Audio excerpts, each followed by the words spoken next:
For a lot of people taking GLP-1 drugs, the biggest change is not actually the weight loss. It's what happens mentally around food. People who spent years constantly thinking about eating, planning their next meal, craving snacks, or feeling mentally locked into food are now describing something noticeably different. The thoughts are quieter. In some cases, people say the constant pull toward food almost disappears altogether.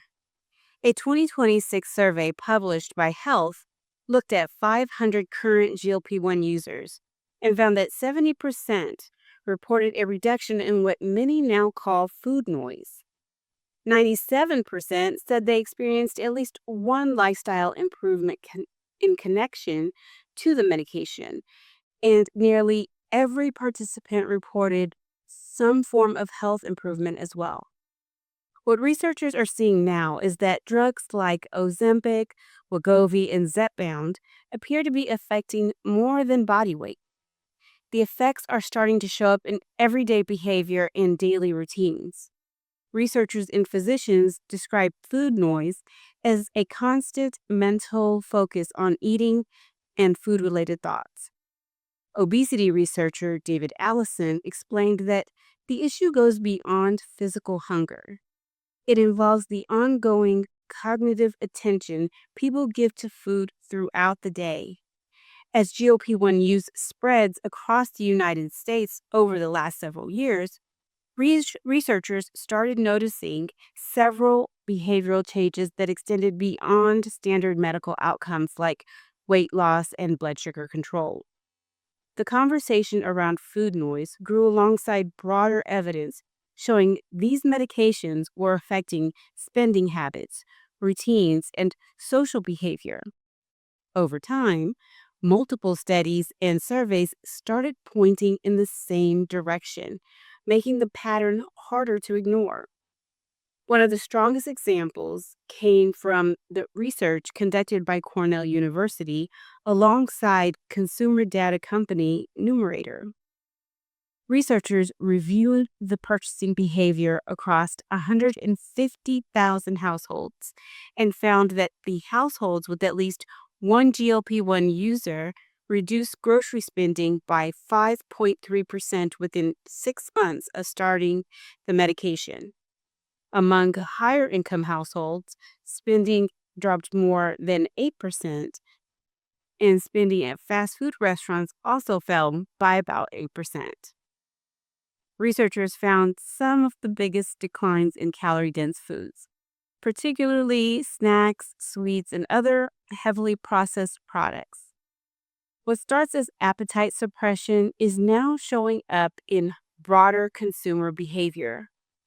When people experience fewer compulsive eating patterns, they tend to buy less food overall, make fewer impulse purchases, and spend less across several food categories. Because these shifts are happening across large numbers of consumers at the same time, restaurant chains, food manufacturers, and market analysts are increasingly treating GLP-1 adoption as something capable of changing spending trends at a national scale. And the behavioral effects do not stop with grocery purchases. Many people surveyed by Health also reported improvements in confidence, body image, and social comfort. Some said they felt more comfortable attending events, traveling, or participating in social situations they previously avoided. Others described feeling less emotionally fixated on food and experiencing fewer episodes of impulsive eating during the day. Researchers are also studying whether these medications affect reward processing systems in a broader way. Several reports and studies suggest some GLP-1 users experience reduced cravings beyond food itself, including less interest in alcohol. A BMJ cohort study involving U.S. veterans linked GLP-1 use to lower risks of substance use disorders, including alcohol-related issues. Researchers examining these trends say the medications may influence dopamine and craving pathways tied to reward behavior.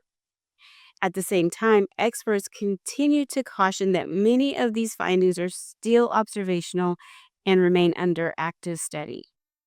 There is still limited long-term evidence showing whether these effects continue after treatment stops. That uncertainty becomes more important when continued access to these medications remains financially unstable for many patients. The same survey data showing behavioral and lifestyle improvements also revealed ongoing concerns around affordability and long-term access to treatment.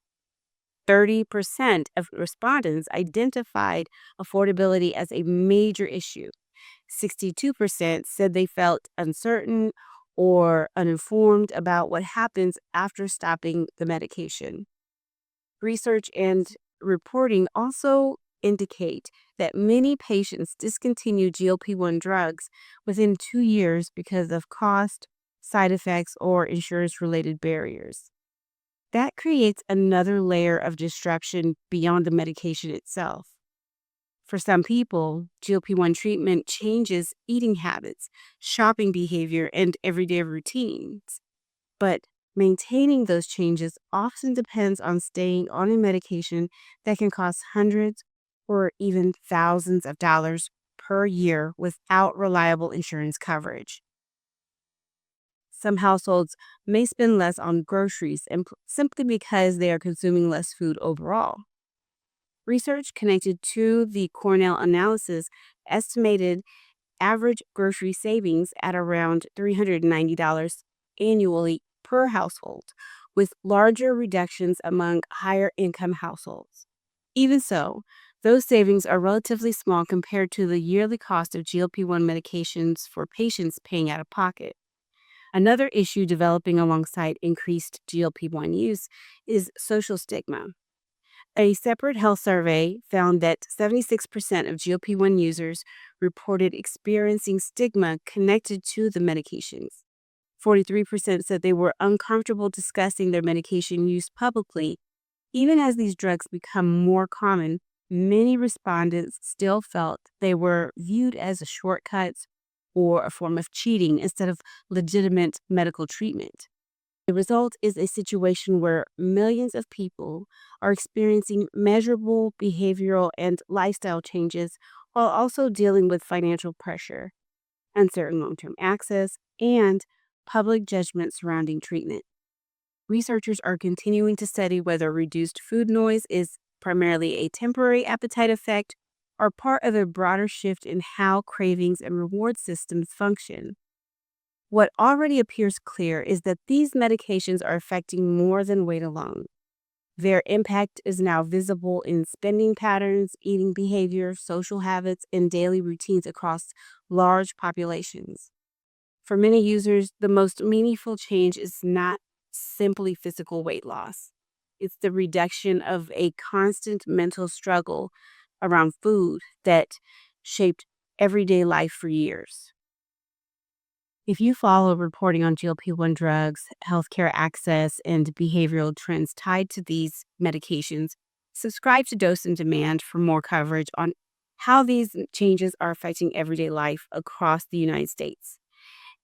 And as more people describe these shifts in behavior and mental focus, one question continues to remain unresolved.